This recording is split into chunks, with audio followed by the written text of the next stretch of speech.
News Bulletin, Global Crisis Watch. Headline, The Venezuelan Fallout. Is Cuba next? The lead story, A Neighbor in Chaos. Anchor, good evening. Tonight, the geopolitical map of the Caribbean is being redrawn following the dramatic capture of Venezuelan leader Nicolas Maduro. While the world watches Caracas, the shockwaves are hitting Havana with devastating force.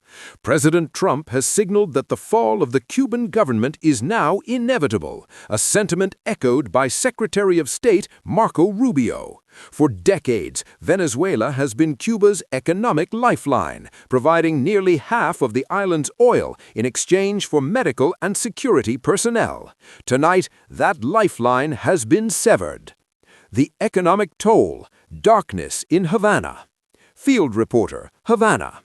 I'm standing in the heart of Havana, where the mood is one of grim anticipation. For years, Cuba has battled recession, but the loss of 35,000 barrels of oil a day from Venezuela could bring the island to a complete standstill.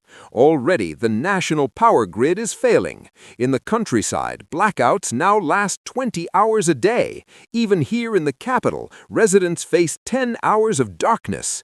Economic experts warn that unlike the 1990s, when Cuba survived the Soviet collapse, the island today lacks the foreign investment and political unity to bounce back. Inflation is rampant, and the GDP has shrunk by 4% in just the last year. Vignettes, local voices. Ray Rodriguez, butcher. We are bracing for the worst. Less oil means more blackout and no future for our youth. Pedro Luis Garcia, content creator. The situation will worsen, but this government has survived since 1962. They are prepared for hardship. 5 minutes to 7:30, a trifecta of crises, disease and dirt.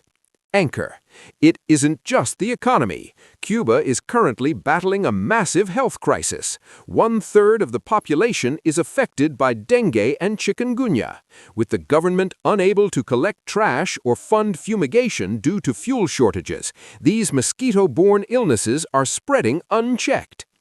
7:30 to 9 minutes, the geopolitical standoff. Anchor. Havana remains defiant. President Diaz-Canel has condemned the U.S. operation, calling it an imperialist grab for Venezuelan oil. He even stated that Cubans are willing to give their blood for the cause, reporting that 32 Cuban security personnel were killed during the operation to capture Maduro. Meanwhile, the U.S. is tightening the screws. Not only is Venezuelan oil blocked, but Mexico, Cuba's second-largest supplier, is also under pressure from the Trump administration to halt shipments. 9 minutes to 10 minutes. Conclusion, the road ahead. Anchor. Will Cuba pivot towards China or Russia to survive? Or will the special period of the 90s look like a minor setback compared to what is coming? As former diplomats suggest, the world hasn't ended yet, but the intimidation from Washington is at an all-time high. We will continue to monitor the tankers or ghost ships attempting to reach Cuban shores. That is our lead story tonight. Stay with us for more on the shifting power dynamics in Latin America.